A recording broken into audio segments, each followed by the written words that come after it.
And in this talk, I discussed with Paul and the other organizers as to what would be interesting to this group, because what I don't have is any real experience in building innovative devices.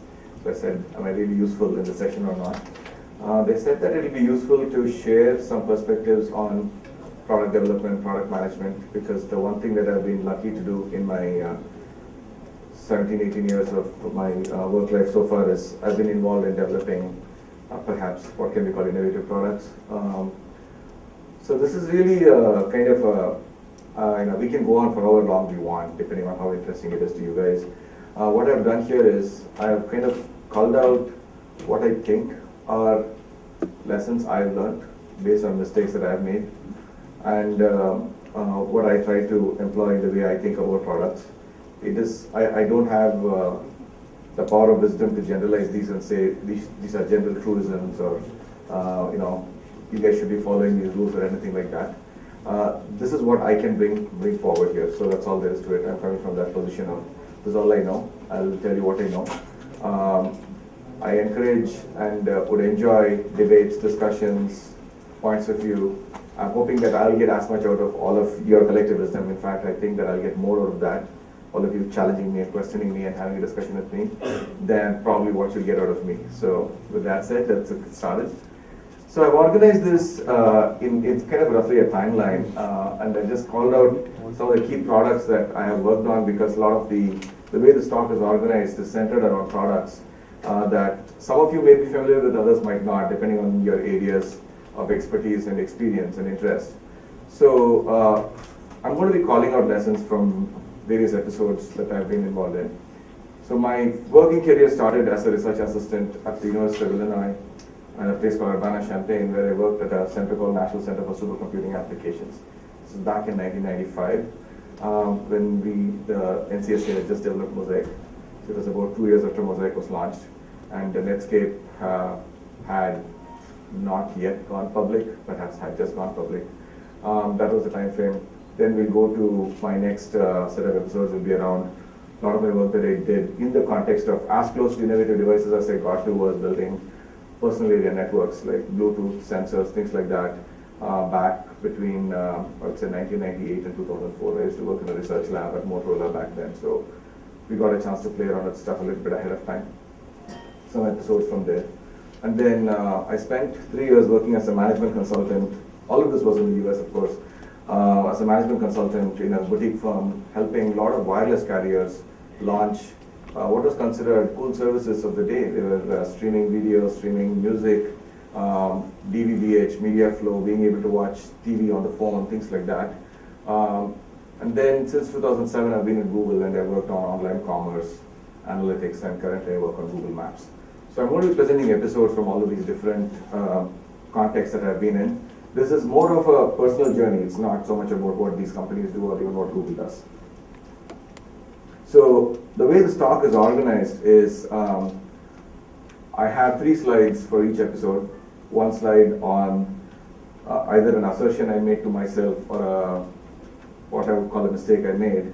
And then I'll give a brief case discussion on what was the context in which I made that mistake, and then what I thought was the lesson I learned from it.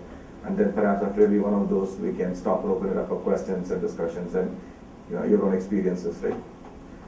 So first one was, this was in the time frame when I was in NCSA.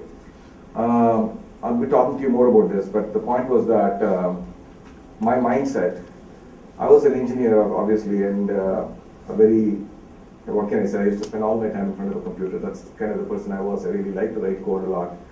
And I felt that, hey, these guys, and I'll tell you who these guys are very soon, invented something that I thought was the most awesome thing.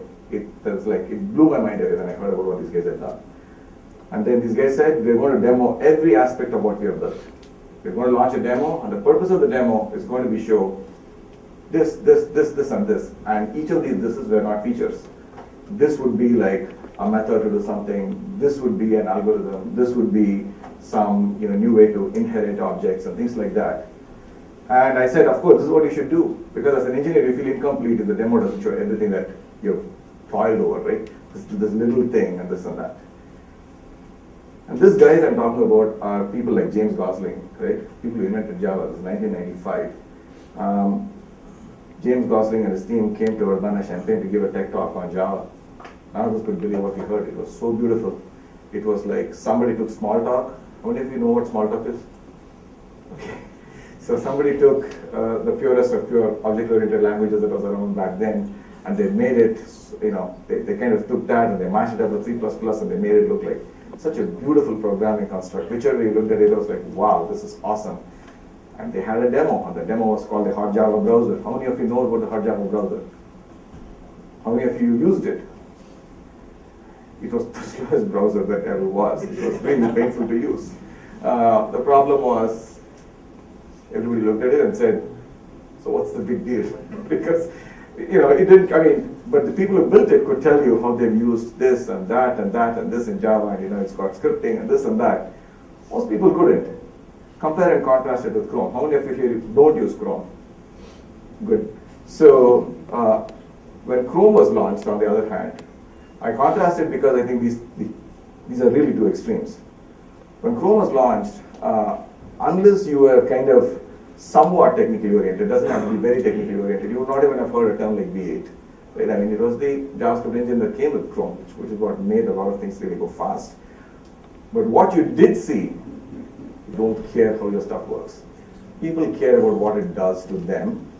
Surprisingly enough, it sounds so basic, but when I always say, when I switch off those lights and I'm in front of the beam of the monitor and I'm writing code, I think something weird happens to my brain, and I just forget that basic principle, that I'm doing all of this to really make a difference to somebody, and who that somebody is and what the difference is something that you keep in mind, and that's all you go after, right? So when you demo, so what happened was that Hot Java just became like the largest demo ever, when nobody really caught it. And then it took almost 2 years after that for people to really begin to understand the power of the language, and the rest of it was history. So this was multi-network environments. Just to put it in perspective, in the year 2000, if you went to a big box retailer like Best Buy in the US, and you got yourself a Wi-Fi router for your home, it was a pretty cool thing. Not everybody even had a Wi-Fi router at home. That's the time frame which I'm talking about. So we were doing a study. Some of my colleagues in Florida had invented a headset that made them look like FBI agents. They could be a headset and like a little wire going through. It would kind of connect to like a big blocky thing, like a pager or something that they would have in their pocket.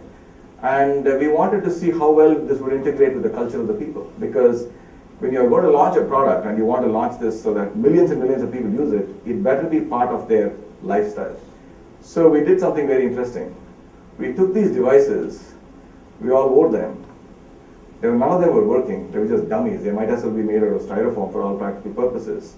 But we went into public places, we went into elevators, we went into malls, we went into airports, and we just started talking to ourselves, right?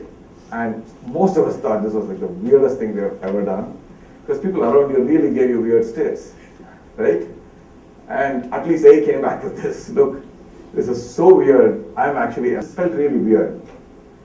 So the case was the Bluetooth headset. What we were toying around with eventually became a Bluetooth headset. Just fast forward to 2005, I was in San Francisco. My cabbie was wearing a Bluetooth headset and he was talking into it, and he didn't look weird at all. It was assimilated, it was in. Nobody was thinking, even now if you go to the web and search, there are some people who still think the Bluetooth headset is weird. But the point is that most people, if a cabbie has adopted it, right, then at that point it has become mainstream pretty much. So for me it was like, anytime you think, this is what I think the mass market will do, my own lesson to myself is, I for sure don't know what the mass market wants. And whenever I'm in a discussion and somebody says, oh, this is what users want, this is what the mass market wants, I'm convinced nobody knows what the mass market is. I mean, I'm just giving you examples, but this has happened so many times in the context of my work at Google. The reality is, if something is useful enough, there will be a market to adopt it. But it's critical that from a usability perspective, it integrates into the lifestyle of the person. And that cannot be overstated. It has to be as natural as a pen sitting in a person's pocket. It has to be as natural as a cell phone going into your pocket. I mean, those things really make a big difference. The reason why there are these limits, right? I mean, how big can you make a phone? There are some real reasons for it. I mean, people need a way to carry these things. These things are expensive. It works on people's minds. So many things come into play. But within those constraints, if it is useful, there will be users for the product. Focus on the utility. Make sure that you don't get carried away by your perceived notion of the need. Do the work to identify where the need is, right? So this is the lesson that I learned back in those days, that, mass market, take it easy. If you think there's a real problem, you think that the problem is pervasive enough, solve it, make sure that the solution integrates with the person's habits. There will be a market for it, most likely. Especially in software, where the cost of investing in something new and inventing something new is not a whole lot. Don't sweat over, mass market won't want it, and don't get the marketing guys involved up front. I mean, they'll probably drive you crazy. You just focus on the inbound guys and then invent what you need to. Any thoughts, any counterpoints? Obviously, you're coming from a consumer side, right? Yeah. Yeah. But do you think the product positioning is a Just so that everybody can hear you. Yeah, I guess you're coming from the consumer market side. Very much so, yeah. So usually consumer market, as you said, it's a mass market, and then for product to click, it's not just the product or the features and the ease of use, but also I think there's a part of product positioning, right? How you position the product makes it successful. So the way I look at, good, thanks for the question, by the way. So the way I look at it at least is that my notion of what positioning is what is the space you're trying to occupy in the user's mind. So if you're not starting with if you're starting with a need that you're reasonably sure about, I mean, the art of invention is that you cannot do a survey for this to find out that there is a need. If you're reasonably strong in your hypothesis that there is a need, the positioning is just automatically taken care of, right? I mean, there is a need, and you're just filling that need, right?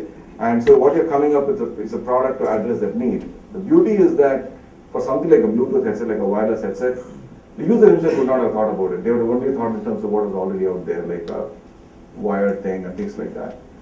So when you come with it, I think that on the consumer side, you're fine. On the positioning side, if you have done the discipline of going after a need that you're validated in some sense. That's my thinking. So Motorola back then used to make switches and routers, and for those of you who remember all of these terms, there were all of these boxes called GGSN and this and that, which are all basically routers at some level, right? And I was a data networking guy. That was my research subject in graduate school and all of that. So very high on, queuing, admission control, implementing these in the fast path, making sure that context switching and operating systems happens really fast, this and that, like all the things that you would expect somebody who's done communications, like software for communications, to have done. And the case study I want to bring out here is, how many of you are familiar with DiffServ? You must have all. Any of you guys are data networking people? If you know what differentiated services are. So just in a nutshell, the time frame here is 1997, 1999.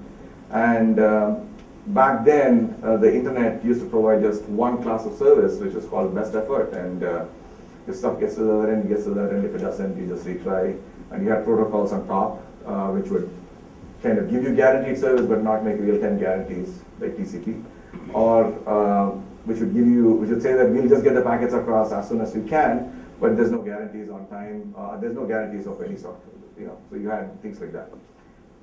People were all telling, IP is the future, and circuit switching is going to go away. It's going to be all packet data everywhere. So we need to invent these pipes which carry time-sensitive traffic, that carry high-bandwidth time-sensitive traffic like video, and email, and the web, and images, and all of these things. This is all pre-YouTube, pre-everything that most of us know today. But the internet protocols are not designed to handle it. And there was a big battle of sorts between the folks working on this. So there was one group, the group that probably I related more to, that was pushing for something called integrated services, where every single network connection was treated as a flow with a specific set of assurances around the amount of bandwidth it's going to get, or the delay that it's going to incur, getting from one point to the other. And routers had to do a bunch of stuff, like a lot of work. And then there were other guys who said, ditch all of that. Fiber is not as expensive as it made out to be. We'll just buy a bunch of dark fiber, over provision it. We'll just support 2 or 3 different classes of service, they should be fine. I, belonging to the former group, spent a lot of time. I have papers on this. If you look up for me on Google, you'll probably find those papers still. I wrote internet drafts, I presented them, this, that, everything.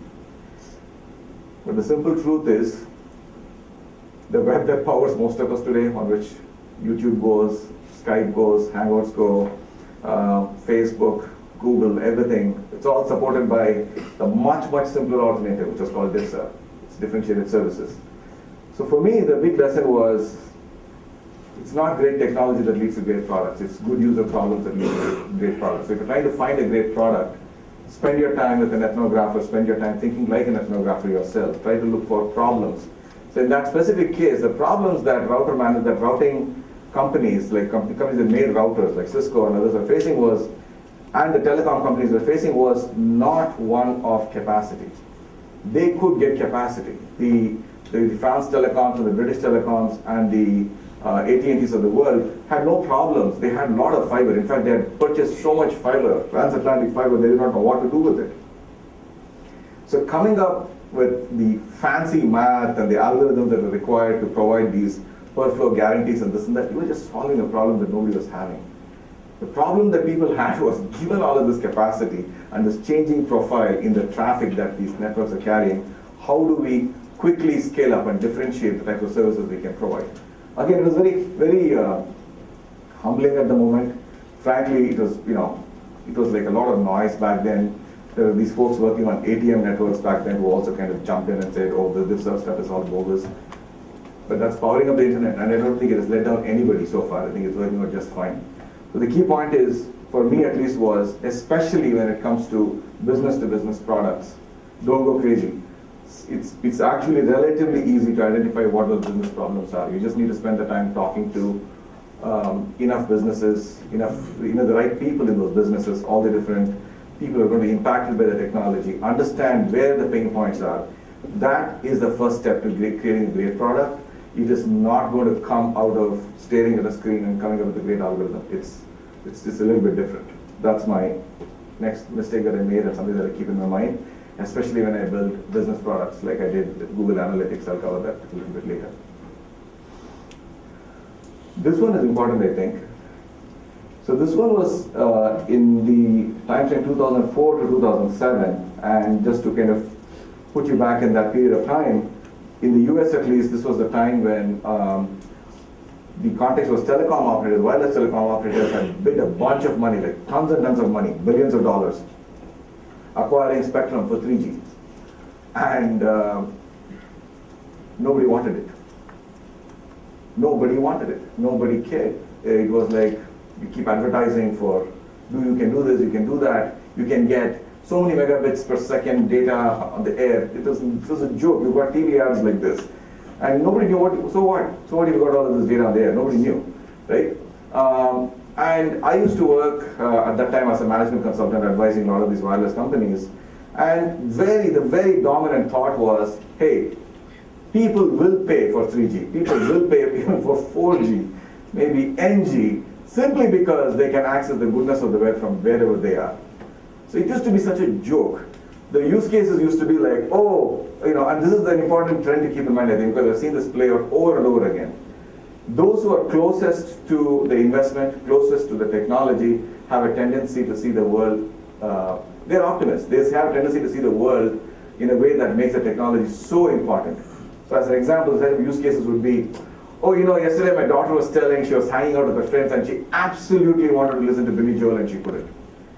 And if only she had her phone at 3G, she could have just logged into this 3G service and could have streamed the music. And trust me, if you picked up the phone and you played the music, your daughter has like pretty poor audio sense. I mean, the phone is crappy, the network is jittery, but still, that's the future you see, right?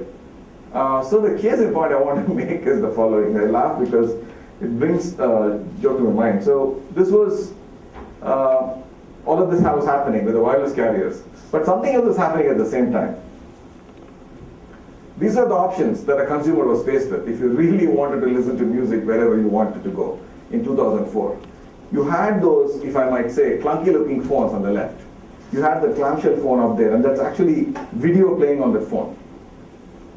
And then you had this even bigger, clunkier phone, and you see that? You can pay and listen to a song, and you get a buy now button, it will stream the music to you on that ugly looking, big, heavy phone. I can't imagine you can hit somebody with it. At the same time, Apple was launching, it was already 2-3 generations into the iPod. And these guys are telling you can carry thousands of songs in your pocket. And I was like, if you really want to listen to music, you probably carry an iPod already. And it's not very difficult to carry around. And this is what was happening. This was 2004, 2005. iPod sales were just beginning to catch up. I mean, this is the important part, right? So if you are a wireless telecom carrier and you're stuck somewhere here, the way you look at the world is, see, these iPods are around for 3 years. Nobody's buying them. Right? But see, we have millions and millions of phones, and if only 1% of them adopt it, we'll kick iPod's ass. The rest of it is history. I don't know how many people stream music these days, but the point is, people cash and carry. So this one is really important because it plays out in many different facets. I worked on many other products, as I pointed out in the first slide, and this belief, even I can fall trap to it.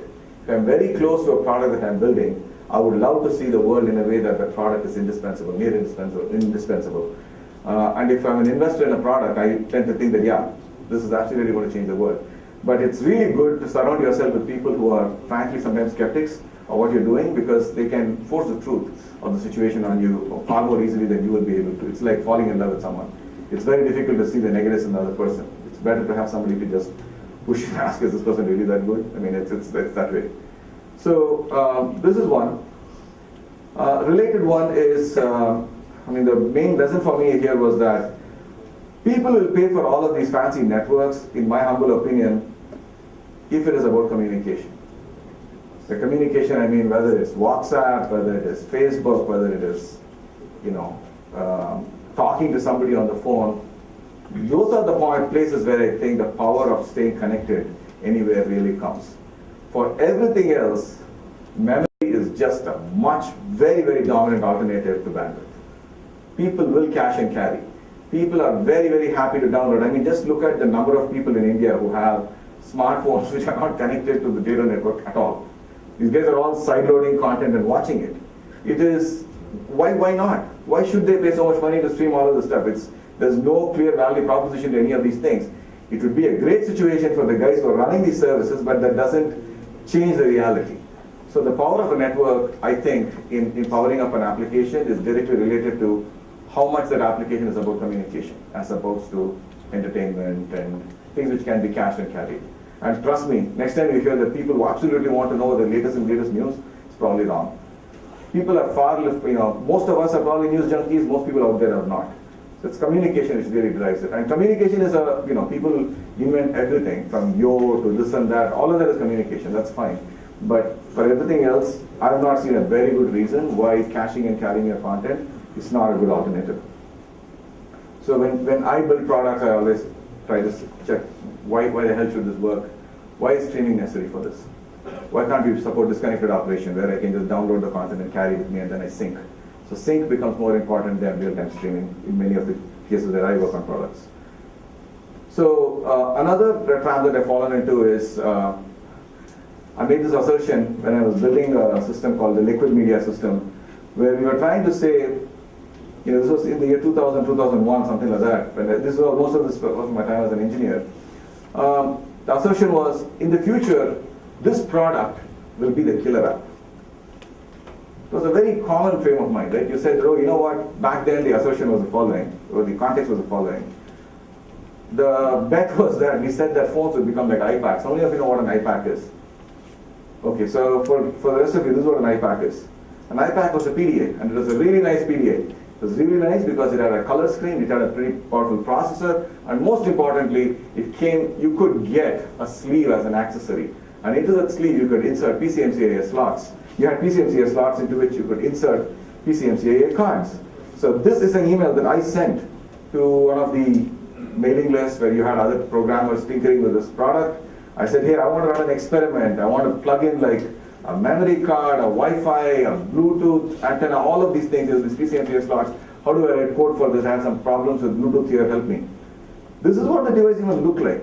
Can you even imagine somebody carrying a device that's like this clunky? And I'm telling that somehow phones are going to become like this device. May not be in this form factor, but in some different form factor with all of these different hardware though, in a year. Before you think of killer apps, if all you've got is software, if you're not building any hardware to go with it, before you got killer apps, make sure it kills a few mosquitoes in this quarter. It has to work in order of months if all you're inventing is software. If you're doing hardware, different. Your cycles are very different. But if you're doing just software and somebody just tells you, 3 years from now, this app is going to kick ass, 3 years from now, so many things will change. You might as well not work on it. So if somebody is telling all I'm building is really, really future-looking software, tell them, is it going to work day after tomorrow, next week, or next month? That is the notion of future for anything that's pure software in my mind.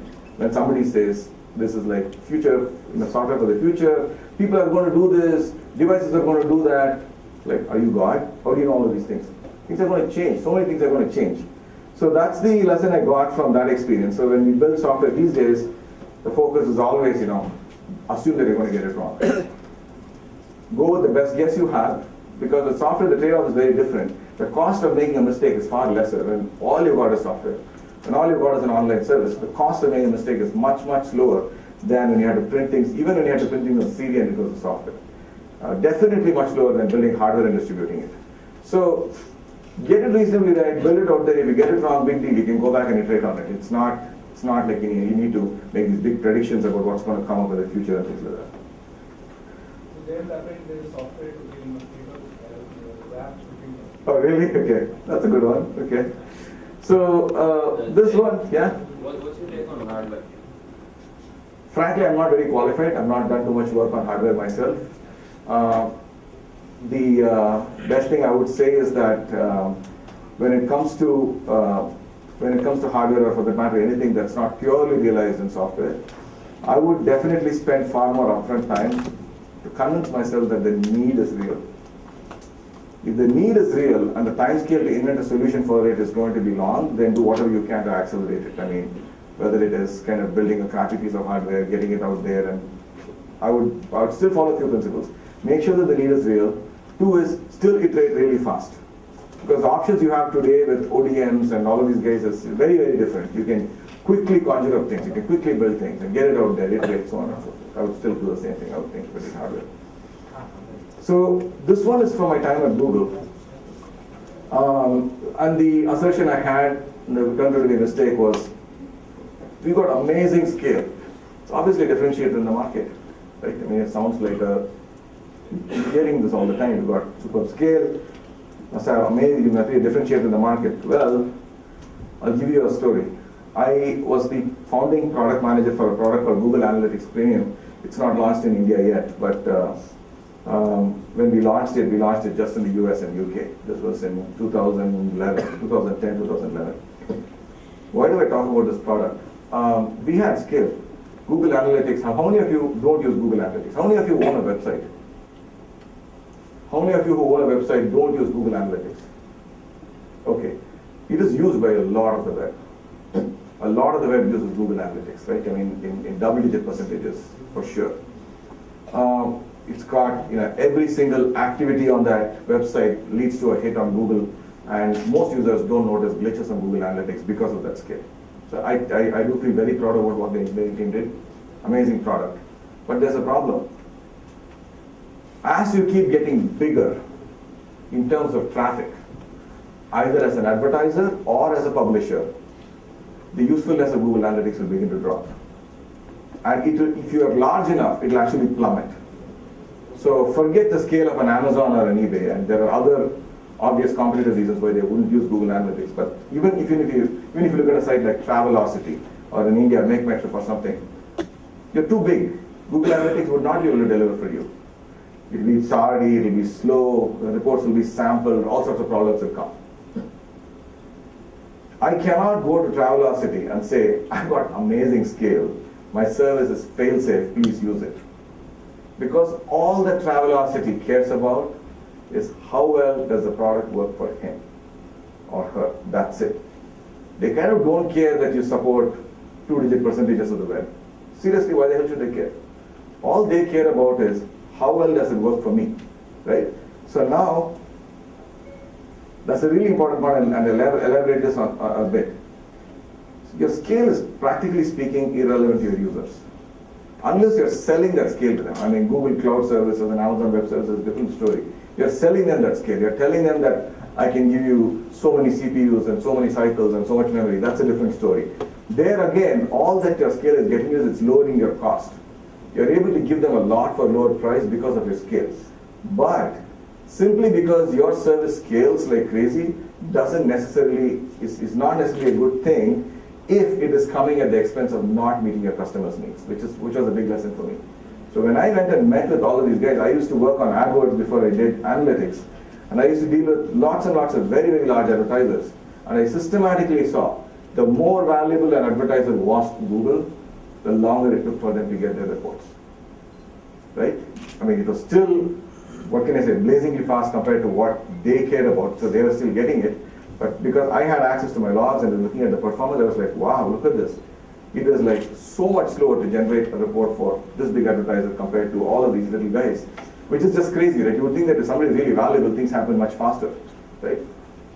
So what we ended up doing was actually chose to build a set of services which cannot be scaled to everybody to fill that gap. We said that this service we cannot provide to everybody. What we can do is we can lower the cost of that service so that it is far more accessible. So you still have the free version of Google Analytics, but if you reach the point where at which its utility is beginning to drop, you don't have to drop because it's a massive pain to go retag your website and this and that. So we just say that you pay this low fixed fee and you get all the services that you want, right? So the insight for me was that you need to build for scale for a cost reason, but be aware that as you scale, there will be a point where some fraction of your customers, most likely your biggest ones, are going to take a hit. Because you don't get scale and, what can I say, rich feature sets. They don't go together usually. Rich feature sets are expensive to build. You probably cannot scale them as much as approximate ones can. Next one is, I think, particularly important. These are all my lessons from my more recent years at Google, 2007 to 11, is your product is incredibly useful. Most products that I worked on, I've been fortunate to say they're very useful. Google Analytics, I used to work on Google Checkout and Product Search, which powers a lot of online commerce, and then now I work on Google Maps. It's very, it almost becomes natural after a point to say that if you have occasional hiccups, it's okay, right? Not that you don't do a postmortem on it, not that you don't try to go fix it, but there is a tendency sometimes that sets in. The reality is that there is no such thing as a free product. In fact, one thing I tell my teams always is, imagine that every user was paying. The discipline it forces in the way we build products is amazing. In fact, if possible, try to collect $1 from every user for using your product. You will see that it does wonders to the way in which your extended teams, engineering teams, operations teams, everybody treats. Because the moment that person pays $1, that customer feels a sense of entitlement to question you. When it's free, you are denying yourself, it's almost like when they say when you're trying to raise money, there's power in taking a loan. Because the guy who gave you the loan is going to be on your back on how well are you doing, how well are you running your business, right? All of the forms of money don't come with that kind of discipline that's forced on you, right? If you naturally have that discipline, that's great. But all I'm saying is that from my experience, especially as you become larger and more successful, it is harder. So I would say that, what I've been doing is treat every user as a paying user because they are paying with their time in any case, right? So there are more things we can cover, but I think I'm going to stop here in the interest of time. If you guys have any questions, we can always chat later, but hope you found this useful. Thanks.